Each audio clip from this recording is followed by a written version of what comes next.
आणि आता पाहणार आहोत सविस्तर प्राइम टाइम आणि प्राइम टाइमच्या अगदी सुरुवातीला या क्षणाची ब्रेकिंग न्यूज। गडचिरोली पोलिसांनी 3 नक्षलवाद्यांचा खात्मा केलेला आहे। गडचिरोली पोलिसांसोबत झालेल्या चकमकीत पोलिसांनी 3 नक्षलवाद्यांना कंठस्नान घातलंय। मन्नेराजा रामच्या जंगलामध्ये नक्षलवाद्यांच्या शिबिराची तयारी सुरू होती आणि या संदर्भात पोलिसांना माहिती मिळाली। दरम्यान या ठिकाणी नक्षलवादी आणि पोलिसांच्या चकमकीत 3 नक्षलवाद्यांचा खात्मा करण्यात आलेला आहे। यात नक्षली कमांडर बिटलू मडावीचाही समावेश असल्याचं कळत आहे। या संदर्भात अधिक माहिती देतात आमचे प्रतिनिधी महेश तिवारी। महेश, गडचिरोलीमध्ये नक्षलवाद्यांचा खात्मा करण्यात यश आलंय, काय सविस्तर माहिती आहे? विशाल, आज संध्याकाळी ही चकमक झालेली आहे। मोठं यश गडचिरोली पोलिसांचं म्हणावं लागेल। छत्तीसगडमध्ये अलीकडे झालेली जी मोठी दुर्घटना होती ज्यात 11 जवान शहीद झाले होते, त्या पार्श्वभूमीवर गडचिरोली पोलिसांना महाराष्ट्र छत्तीसगड सीमावर्ती भागात माओवाद्यांकडून मोठ्या घातपाताची माहिती मिळाली होती। डीआयजी संदीप पाटील, एसपी निलोत्पल यांच्या संयुक्त चर्चेनंतर या ठिकाणी मोठं अभियान राबवण्याचा निर्णय झाला आणि आज या भागात माओवाद्यांचा एक विशेष कॅम्प सुरू होणार अशी कन्फर्म माहिती मिळाली होती। त्यानंतर एसपी निलोत्पल यांनी 360च्या 2 विशेष तुकड्या या भागात रवाना केल्या होत्या आणि या संध्याकाळी 7 ते 7:30च्या सुमारास या ज्या ठिकाणी माओवाद्यांचं 25 पेक्षा जास्त माओवाद्यांचं लोकेशन होतं त्या ठिकाणी घेराव घालण्यात आला आणि त्या ठिकाणी गोळीबार आणि त्याच ठिकाणी गडचिरोलीमध्ये 3 नक्षलवाद्यांचा खात्मा करण्यात यश आलं। धन्यवाद महेश, आपण दिलेल्या सविस्तर माहितीसाठी। मागील काही दिवसांपासून महाराष्ट्राच्या मुख्यमंत्री पदावरून राजकीय नेत्यांकडून वेगवेगळी विधानं केली जात आहेत। महाराष्ट्रामध्ये पुढच्या काळात मुख्यमंत्री कोण होणार या चर्चांना उधाण आलेलं आहे आणि यातच आता जयंत पाटलांनी मोठं विधान केलंय। महाराष्ट्रामध्ये पुढचा मुख्यमंत्री राष्ट्रवादीचा होणार हे आता सगळ्यांनी मान्य केलंय, असं मोठं विधान राष्ट्रवादीचे प्रदेशाध्यक्ष जयंत पाटलांनी केलंय। जयंत पाटलांच्या या दाव्यानंतर राजकीय वर्तुळामध्ये चर्चांना उधाण आलंय। दरम्यान जयंत पाटलांच्या दाव्यावर विरोधी पक्षनेते अजित पवार यांनी स्वागत करत जयंत पाटलांच्या तोंडात साखर पडो अशी प्रतिक्रिया अजित पवारांनी दिली आहे। मला समाधान याचं आहे की महाराष्ट्रात पुढचा मुख्यमंत्री राष्ट्रवादीचा होणार हे आता जवळपास सगळ्यांनी मान्य केलेलं आहे। तेवढ्या वेगानं आमचा पक्ष पुढे जातोय आणि म्हणून मला खात्री आहे की पवारसाहेबांच्या नेतृत्वाखाली राष्ट्रवादी काँग्रेस हा या महाराष्ट्रात भविष्य काळात सगळ्यात मोठा पक्ष म्हणून पुढे येईल। जयंत पाटील असं म्हणाले की मुख्यमंत्री हा राष्ट्रवादीचाच होणार आणि राष्ट्रवादी हा महाराष्ट्रातला सर्वात जयंतराव पाटलांच्या तोंडामध्ये साखर पडो आणि त्यांचं म्हणणं खरं ठरो।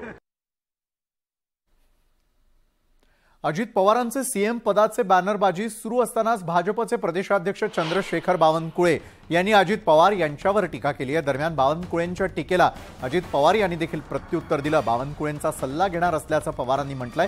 कामानिमित्त मी मुंबईला जाणार आहे आणि त्यानंतर वेळ मिळाला की मी लगेच नागपूरला जाऊन बावनकुळेंची भेट घेणार आहे। मुख्यमंत्री होण्यासाठी काय काम करावं लागतं आणि कसं काम केल्यावर आपला पक्ष आपल्याला तिकीट देतो, कसं काम केलं नाही तर तिकीट नाकारतो, या सगळ्यांची माहिती अतिशय चांगल्या प्रकारे बावनकुळेंकडून घेतो असं म्हणत अजित पवारांनी बावनकुळेंना टोला लगावलाय। नागपूरला कसं मला जाता येईल बघतो आणि नागपूरला जाऊन बावनकुळेंना भेटतो किंवा मुंबईला येणार असतील तर भेटतो आणि काय काम करावं लागतं बाबा, कसं काम केल्यानंतर पक्ष आपल्याला तिकीट देतो, कसं काम केलं नाही तर तिकीट नाकारतो, आपल्यालाही नाकारतो, बायकोलाही नाकारतो, हे सगळ्याची माहिती अतिशय चांगल्या प्रकारे मी त्यांच्याकडनं घेतो आणि त्यांचा मोलाचा सल्ला घेऊन मग मला तर माझ्या सद्विवेक बुद्धीला पटला तर तशा पद्धतीनं पुढे जाण्याचा मी प्रयत्न करतो। राष्ट्रवादीचे सर्वेसर्वा शरद पवार यांच्या लोक माझे सांगाती या आत्मचरित्राचा दुसरा भाग प्रकाशित होणार आहे। त्यांचं हे आत्मचरित्र प्रकाशित होण्याआधीच पुस्तकातील काही धक्कादायक खुलासे समोर आलेले आहेत। भाजप आणि शिवसेनेतील वाढलेलं अंतर आमच्यासाठी शुभसंकेत होता असा दावा या आत्मचरित्रात करण्यात आलाय। तसंच महाराष्ट्रामध्ये भाजपला राजकीय वर्चस्वासाठी शिवसेनेचं उच्चाटन करायचं होतं असा दावा या पुस्तकातून शरद पवार यांनी केलाय। तसंच या आत्मचरित्रात महाविकास आघाडीच्या जन्माबाबतही सांगण्यात आलंय।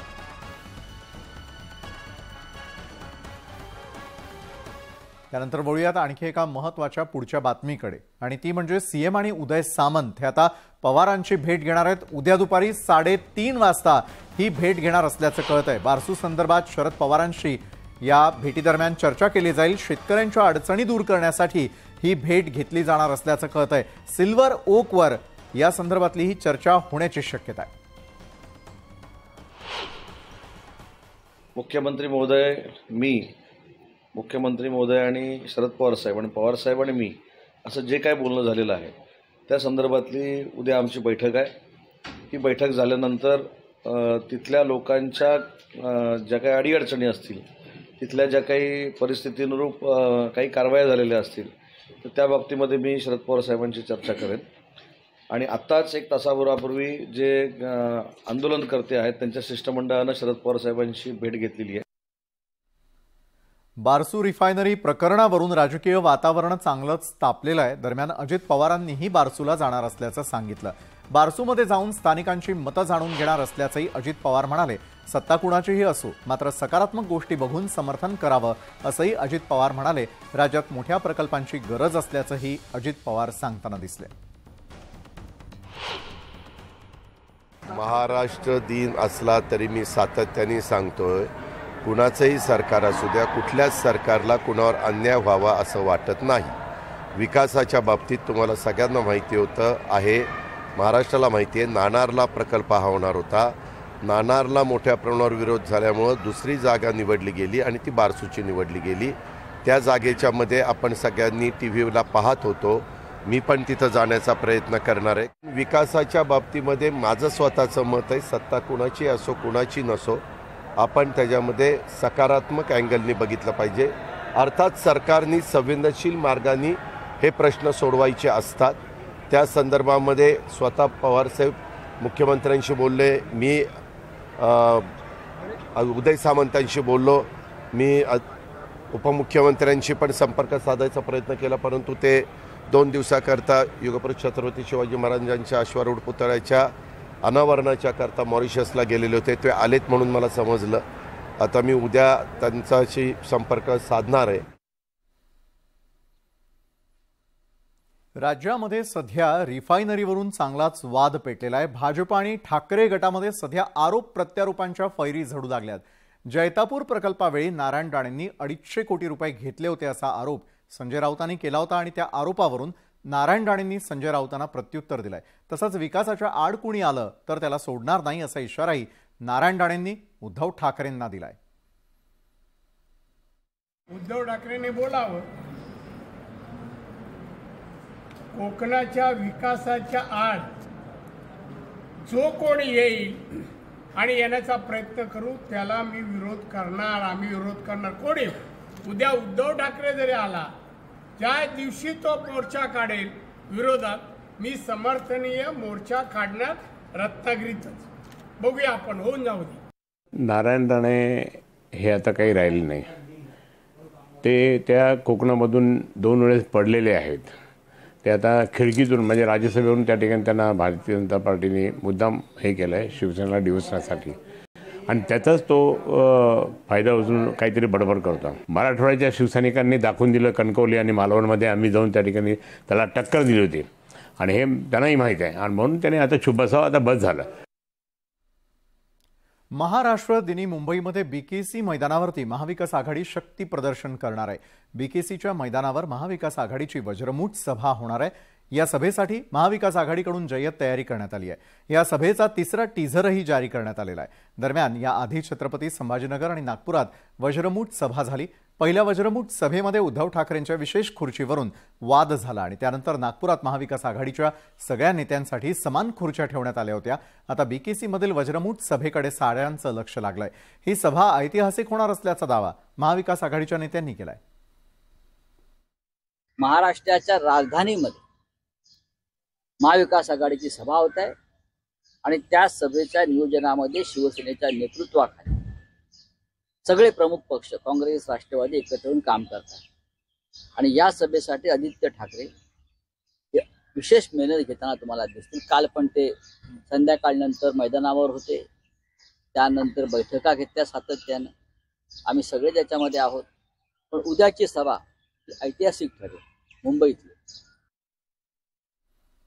केंद्रीय गृहमंत्री अमित शहा हे आज मुंबई दौऱ्यावरती आहेत. दौऱ्यादरम्यान त्यांनी मुख्यमंत्री एकनाथ शिंदे, उपमुख्यमंत्री देवेंद्र फडणवीस आणि भाजप नेते आशिष शेलार यांच्यासोबत जवळपास पाऊण तास चर्चा केल्याची माहिती आहे। या सर्व नेत्यांबरोबर शहांनी पालिका निवडणुकांवर चर्चा केल्याची सूत्रांची माहिती आहे। आमदार पराग अळवणी यांच्या विलेपार्ले इथल्या निवासस्थानी ही चर्चा झाल्याचं समजतंय। राज्याच्या राजकारणात मोठ्या घडामोडी घडत असतानाच भाजपच्या मोठ्या हालचाली सुरू असल्याचं दिसून येत आहे। गेल्या काही दिवसांपासून सुरू असलेल्या राजकीय घडामोडींच्या पार्श्वभूमीवर भाजपच्या भूमिकांना महत्त्व प्राप्त झालंय आणि अशातच गेल्या काही दिवसांपासून केंद्रीय गृहमंत्री अमित शहा यांचे राज्यातील दौरे वाढल्याचंही दिसून येत आहे। आमदार आदित्य ठाकरे यांनी मुंबई महापालिका आयुक्तांना पत्र पाठवलंय। स्ट्रीट फर्निचर घोटाळ्याबाबत आदित्य ठाकरे यांनी हे पत्र लिहिलंय। आणखी एका संभाव्य घोटाळ्याबद्दल बीएमसी आणि पालिका आयुक्त यांना पत्र लिहिण्यात आलंय। महापालिकेने यावर स्पष्ट भूमिका मांडावी अशी मागणी आदित्य ठाकरे यांनी केली। एका मुंबईकरांना विचारलेल्या या प्रश्नांची उत्तरं देण्यास त्यांचं स्पष्ट मौन आणि असमर्थता यामुळे रस्त्यांप्रमाणेच हाही घोटाळा असल्याचा आरोप आदित्य ठाकरेंनी केलाय।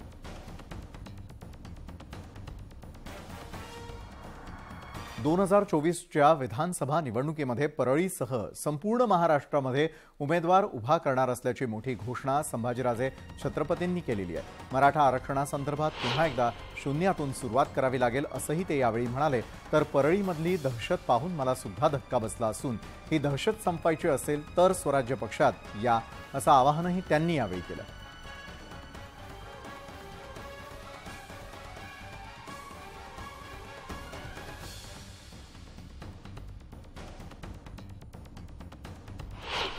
दोन 2024ला कुठल्याही परिस्थितीत स्वराज्य हे राजकारणात येणार आहे। स्वराज्य हे आपापले इलेक्शनला आपापले कॅन्डिडेट्स उभा करणार आहे आणि खऱ्या अर्थाने जे शिवाजी महाराजांनी, शाहू महाराजांनी, ज्या महापुरुषांनी आपलं सुसंस्कृत महाराष्ट्र आपल्याला दिलेलं आहे ते सुसंस्कृत घडवण्यासाठी स्वराज्य पक्ष हे कटिबद्ध असणार आहे। राज्यामधील बाजार समितीचा निकाल हाती आलेला आहे। यामध्ये राज्यात बहुतेक ठिकाणी महाविकास आघाडीनं विजय मिळवलाय। बीडच्या माजलगाव बाजार समितीवरती राष्ट्रवादीनं वर्चस्व राखलं। 18 पैकी 11 जागा जिंकून बाजार समित्या राष्ट्रवादीच्या ताब्यात आहेत। तर अहमदनगर जिल्ह्यातील अकोले बाजार समितीवरती महाविकास आघाडीची सत्ता आली आहे। तिकडे गोंदिया जिल्ह्यामधील सडक अर्जुनी आणि गोरेगाव बाजार समितीवरती भाजपनं वर्चस्व राखलं। तर परभणी आणि अमरावतीमध्ये काँग्रेसनं सत्ता काबीज केली। दरम्यान अंमळनेरमध्ये 18 पैकी 14 जागा जिंकून महाविकास आघाडीच्या उमेदवारांनी वर्चस्व सिद्ध केलंय। दुसरीकडे पाचोरा आणि लातूरमध्ये भाजपनं वर्चस्व राखलं।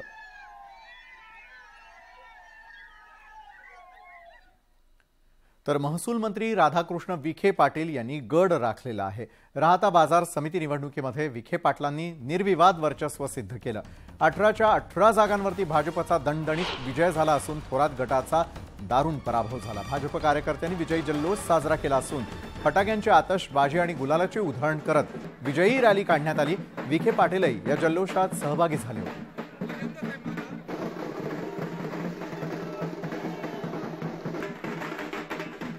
आजही राज्यामध्ये बाजार समिती निवडणुकीचा धुरळा पाहायला मिळतोय। कोल्हापूर बाजार समितीवर महाविकास आघाडीनं आपला झेंडा फडकवलाय। तर जळगावच्या बोदवडमध्ये एकनाथ खडसेंनी आपलं वर्चस्व कायम ठेवलं। तर जळगावच्याच धरणगावमध्ये गुलाबराव पाटलांच्या पॅनलनं 18 पैकी 12 जागांवर विजय मिळवला। तर धुळ्यामध्ये महाविकास आघाडीनं आपला विजय निश्चित केला। हिंगोलीतही महाविकास आघाडीनं विजय मिळवलाय। तर अहमदनगरच्या जामखेड राम शिंदे आणि रोहित पवार यांच्यामध्ये चांगली चुरस पाहायला मिळाली। दोघांनाही 9-9 जागांवर समाधान मानावं लागलं आणि त्यामुळे सभापती कोण होणार याची उत्सुकता लागलेली आहे। तर नांदेड बाजार समितीतही महाविकास आघाडीनं एक हाती सत्ता स्थापन केली आहे। तर जळगावच्या यावल बाजार समितीमध्ये मात्र भाजपनं आपलं वर्चस्व प्रस्थापित केलं।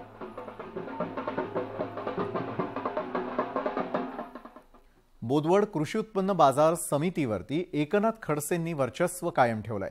या विजयानंतर खडसेंच्या कार्यकर्त्यांनी जोरदार जल्लोष केला। राष्ट्रवादीचे नेते खडसे आणि कन्या रोहिणी खडसे यांची जेसीपी मधून मिरवणूक काढण्यात आलेली आहे। मैं हूं डॉन या गाण्यावरती खडसे आणि रोहिणी खडसे यांनी ठेका धरला।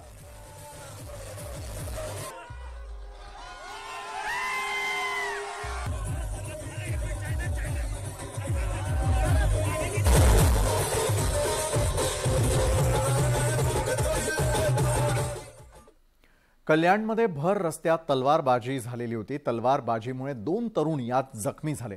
तलवारबाजीची संपूर्ण घटना तिथल्या सीसीटीव्ही कॅमेऱ्यात कैद झाली। पोलिसांकडून 4 जणांविरोधात गुन्हा दाखल करण्यात आला। तर कल्याणमध्ये भर रस्त्यात 4 जणांच्या टोळीनं तलवारबाजी करत दोघांना जखमी केलं।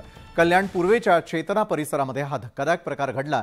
या हल्ल्यामध्ये अक्षय कवडे आणि अविनाश झा हे 2 तरुण जखमी झाले। ही संपूर्ण घटना सीसीटीव्ही कॅमेऱ्यात कैद झाली। दरम्यान या हल्ल्याप्रकरणी कल्याण कोळशेवाडी पोलिसांनी 4 जणांविरुद्ध गुन्हा दाखल केलाय। त्यानंतर तपासही सुरू आहे। खंजीर उर्फ कुलदीप राकेश हाजरा, मनीष चौहान आणि मुकेश हाजरा या चौघांनी भर रस्त्यामध्ये हल्ला केल्याची माहिती पोलिसांना मिळाली आहे। हे सर्व आरोपी गुन्हेगारी पार्श्वभूमी असलेले आहेत।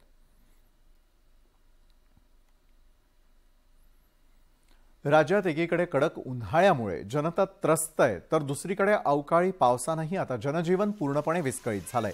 परभणीसह अकोला, हिंगोली आणि बीडमध्ये मुसळधार पावसानं अक्षरशः झोडपून काढलं। तिकडे नंदुरबार आणि यवतमाळमध्येही तुफान पाऊस झाला। काही ठिकाणी तर गारांसह झालेल्या पावसामुळे शेतकरी चांगलाच संकटात सापडला। ऐन एप्रिल महिन्याच्या शेवटी भर उन्हाळ्यात सुरू असलेल्या अवकाळी पावसामुळे शेतकऱ्यांचं मात्र मोठं आर्थिक नुकसान झालंय।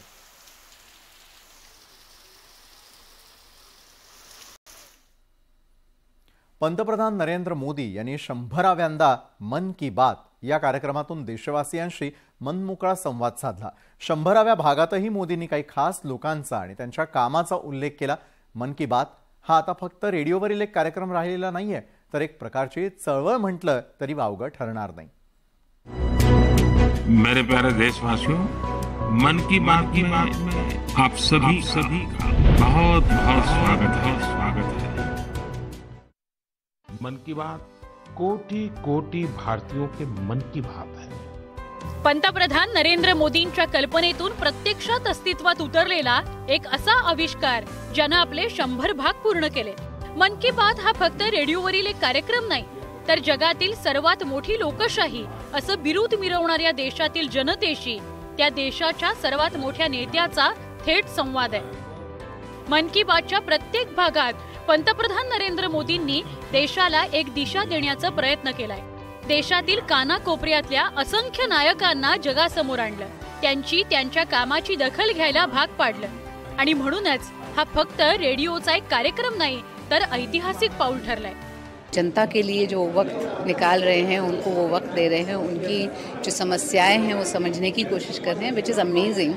और ऐसे ऐसे लोगों को वो रीच कर रहे हैं जहाँ छोटे छोटे शहरों में, छोटे छोटे गाँव में इतने सारे लोग इतना अच्छा काम कर रहे हैं जिनका लोगों को पता नहीं होता है, तो ऐसे लोगों को वो लोगों के सामने ला रहे हैं।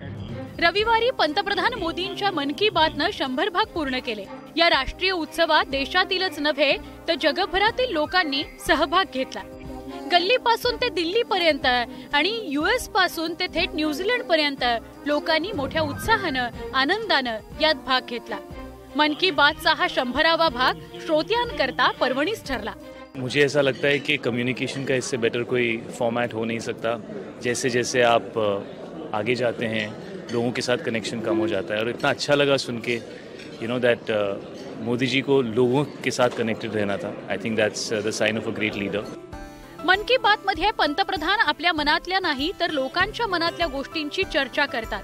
कमळाच्या तंतूपासून कपडे बनवणाऱ्या मणिपूरच्या विजयशांती देवी, सेल्फी विथ डॉटर मोहीम सुरू करणारे सुनील जगलान, हिमालयात स्वच्छता मोहीम राबवणारे प्रदीप सागवान आणि पेन्सिल स्टेलची निर्मिती करत पर्यावरण वाचवत 200हून अधिक लोकांना रोजगार देणाऱ्या पुलवामाच्या मंजूर अहमद यांचा उल्लेख मोदींनी 100व्या मन की बात मध्ये केला। या सगळ्यांचा याआधीही मोदींनी उल्लेख केला होता। त्यानंतर त्यांनी केलेल्या प्रगतीची माहिती मोदींनी पुन्हा एकदा जगाला करून दिली। हम कितने खुशनसीब है कि हमारे पास एक ऐसे लीडर है जो जिनकी लोग बात सुनते हैं, जिनसे लोग इंस्पायर होते हैं, जो बहुत रेयर होता है कि एक इंस्पिरेशन है वो हम सभी के लिए। और उसकी जीती जागती मिसाल थी जब आज के एपिसोड में हमने देखा कि कितने अलग अलग प्रांतों के लोगों की मदद हुई है, और मदद इस तरह से हुई है कि लोग उनसे जुड़े हैं, मन की बात से, उनके कॉज में जुड़े हैं।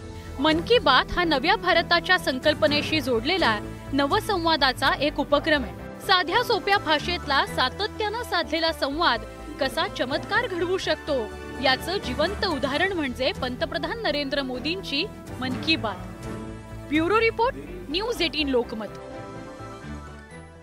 तर या होत्या संपूर्ण दिवसभरामध्ये या क्षणापर्यंत घडलेल्या अतिशय महत्त्वाच्या आणि प्राईम घडामोडी ज्यांचा सविस्तर आढावा आपण प्राईम टाइमच्या माध्यमातून घेतला। तर आजच्या प्राईम टाइममध्ये वेळ झाली इथंच थांबण्याची। ताज्या घडामोडींसाठी पाहायला विसरू नका न्यूज 18 लोकमत।